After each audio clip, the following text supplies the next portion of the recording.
Aujourd'hui, je vais vous parler de la ville de Mexico. La capitale du Mexique est connue pour être l'une des villes les plus peuplées, les plus étendues de la planète. Elle souffre d'une mauvaise réputation en raison de sa superficie, de son atmosphère qui est polluée. Et ces questions sont d'autant plus préoccupantes du fait que Mexico est fondée sur d'anciens lacs, sur un plateau à plus de 2000 mètres d'altitude, et elle est entourée de montagnes. Eh bien, cette situation géographique pose de nombreux problèmes à la ville aujourd'hui. Eh bien, allons voir quelques cartes.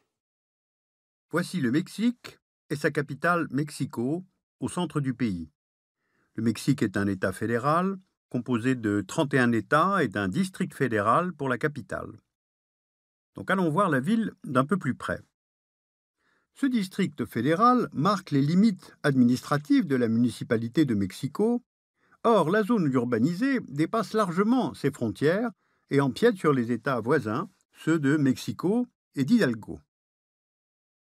C'est pourquoi a été établie la zone métropolitaine de la vallée de Mexico.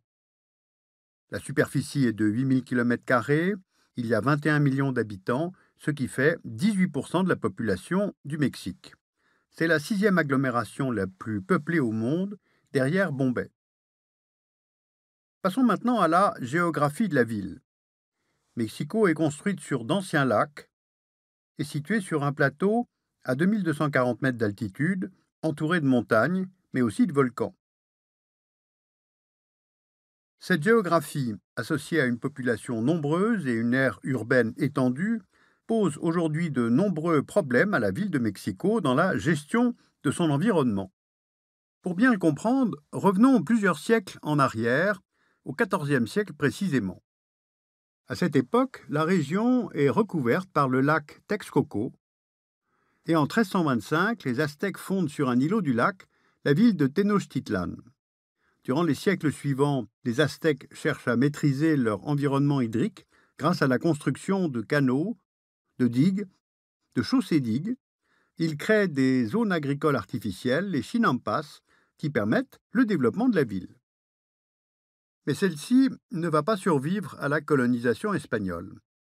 En 1521, Tenochtitlan, qui est devenue la capitale de l'Empire aztèque, est conquise par les colons espagnols, conduits par Hernán Cortés. Cette conquête marque aussi la fin de l'Empire aztèque.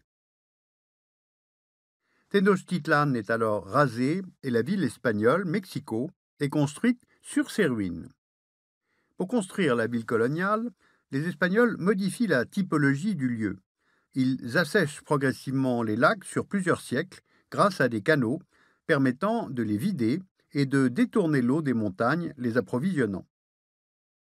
À la fin du XIXe siècle, vous le voyez, certains lacs ont disparu et la ville s'est étendue. Et il ne reste aujourd'hui des canaux et des chinampas du temps des Aztèques que ceux du quartier de Xochimilco, qui ont d'ailleurs été inscrits au patrimoine mondial de l'humanité par l'UNESCO. À la fin du XIXe siècle, Mexico n'est plus espagnole, elle est la capitale d'un Mexique devenu indépendant, mais ce n'est pas encore une grande métropole, elle compte environ alors 500 000 habitants. C'est seulement à partir des années 1950 que Mexico va connaître l'explosion démographique et l'extension urbaine que l'on connaît. La ville passe alors de 3 millions d'habitants à environ 15 millions en 1990. L'aire urbaine a alors dépassé les limites du district fédéral et à 21 millions aujourd'hui. La zone urbaine s'étend maintenant sur 55 km du nord au sud. Cette urbanisation rapide s'est faite principalement en dehors de toute planification étatique, si bien qu'aujourd'hui, 70% de l'habitat existant dans la zone métropolitaine a été construit par la population elle-même. Alors comment expliquer une telle croissance de cette ville ? Principalement par un exode rural massif vers la capitale. Car plusieurs politiques de centralisation ont fait de Mexico à la fois le centre politique et économique du pays, une supercapitale en somme.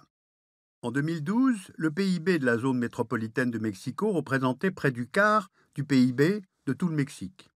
Mais l'extension rapide de Mexico et le changement de la typologie par les colons espagnols placent aujourd'hui la ville face à de nombreux problèmes environnementaux et urbanistiques, notamment la gestion de l'eau et son approvisionnement. car la ville n'a pas assez d'eau pour assurer les besoins de ses 21 millions d'habitants.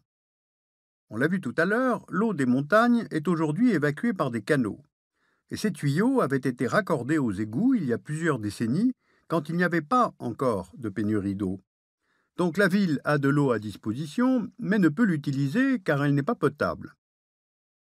Donc pour y remédier, il existe deux solutions. Le pompage des nappes phréatiques à l'aide de puits, il y en a près de 2000 dans la zone métropolitaine, mais cela entraîne une surexploitation des nappes et même un affaissement de la ville. La place centrale de Mexico, le Zócalo, a perdu plus de 10 mètres d'altitude en un siècle. L'autre solution consiste à créer des canaux permettant d'aller chercher l'eau là où elle se trouve. Par exemple, le système de Cutzamala transporte l'eau vers Mexico à travers plus de 300 km de canaux et de tunnels. Mais cette deuxième solution, en plus d'être très gourmande en énergie, crée des conflits d'usage avec les populations des régions d'où vient l'eau. Paradoxalement, alors que Mexico manque d'eau potable, elle connaît aussi de fortes inondations. Car il faut non seulement évacuer à la fois l'eau des montagnes et des égouts, mais aussi les eaux de pluie particulièrement abondantes pendant la saison des pluies. Pour permettre l'évacuation de ces eaux, plusieurs tunnels ont été construits. Et en l'absence de ces tunnels, vous voyez qu'une partie de la ville serait inondée pendant la saison des pluies. Or, ces tunnels ne sont pas suffisants pour évacuer toute cette eau. Un autre est donc en construction. Le tunnel Emisor Oriente, de 60 km de long, c'est l'un des tuyaux de drainage les plus longs au monde. Au risque d'inondation s'ajoute celui des tremblements de terre. Regardez cette carte. Elle représente le risque sismique au Mexique. On le voit, pour Mexico, le risque est en principe modéré. Mais comme celle-ci est fondée sur d'anciens lacs, le sol sur lequel la ville est construite est instable et amplifie les ondes sismiques. Ainsi, en 1985, un séisme de magnitude 8, et dont l'épicentre se trouvait à 400 km de la capitale, a gravement touché Mexico et a fait près de 10 000 morts et 30 000 blessés. Enfin, on ne peut pas parler de Mexico sans évoquer la pollution. En 1992, elle a été désignée comme la ville la plus polluée au monde par les Nations Unies. Et bien pourquoi? À Mexico, il y a 5,5 millions de voitures. Or, la pollution générée par ces voitures est aggravée par la topographie de la ville, qui, vous le voyez, forme une cuvette et qui ne permet pas la dispersion de la pollution atmosphérique. Avec pour conséquence un smog très présent qui pèse évidemment sur la santé des habitants. Alors Mexico est-elle condamnée à rester dans cette situation qui est la conséquence de choix faits il y a plusieurs siècles? Eh bien, ce n'est pas si sûr. Tout d'abord parce que sa croissance démographique ralentit et le district fédéral perd même des habitants. Du fait des problèmes que nous avons évoqués, mais aussi le prix des loyers, le manque de place, Mexico a perdu de son attractivité. Elle est aujourd'hui concurrencée par les villes que vous voyez là sur la carte et qui ont bénéficié de politiques publiques de décentralisation des activités économiques. Ce qui veut dire que le poids démographique et économique de la capitale se réduit. Ainsi, la part du PIB de Mexico dans le PIB national était en 1993 de 30% et en 2012, il était de 24%. L'autre domaine dans lequel Mexico a inversé la tendance, c'est justement la pollution. En 1992, on avait dénombré seulement 32 jours dans l'année durant lesquels la qualité de l'air était considérée comme bonne à Mexico, et 20 ans plus tard, en 2012, ce chiffre est passé à 248. Plusieurs facteurs expliquent le phénomène, notamment la mise en place d'un système de transport en commun plus efficace, avec de nouvelles lignes de métro, un réseau de bus hybrides, Métrobus, et un système de partage de vélos, Eco-Bici.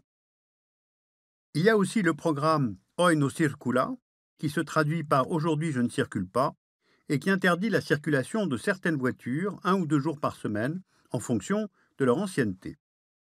Et puis il y a aussi certains projets urbains qui cherchent à ressusciter le système hydrique de la région, maîtrisé par les Aztèques, en faisant sortir à l'air libre les rivières qui traversent aujourd'hui la ville dans les tuyaux. Par exemple, le cabinet d'architectes Tailler 13 propose de déconnecter le Rio de la Piedad des égouts afin d'en faire une rivière alimentée par l'eau de pluie et dont l'eau serait même utilisable pour la consommation. Vous l'avez vu, la ville de Mexico fait face à de nombreux défis, dont certains n'ont même pas été évoqués aujourd'hui, la pauvreté, les inégalités, la violence, la ségrégation. Et parmi ces défis, la question de l'eau est une composante majeure de l'identité de la ville. C'est pourquoi des projets consistant à ressusciter le système hydrique d'origine sont soutenus par une partie de la société civile de Mexico. Ces exemples prouvent qu'il est possible d'inverser la tendance, même en partant de très loin. Alors le qualificatif de monstruopole pour désigner Mexico est donc tout à fait à nuancer. Vous pouvez lire utilement l'Atlas de Mexico, publié aux éditions Autrement. Le livre Mexique, Histoire, Société, Culture, c'est la collection Les Guides de l'État du Monde aux éditions de la Découverte. Et puis, vous pouvez revoir, bien entendu, cette émission sur le site Arte plus 7, ainsi d'ailleurs qu'un dessous des cartes consacré au Mexique en 2013, qui est donc disponible sur le site de Arte.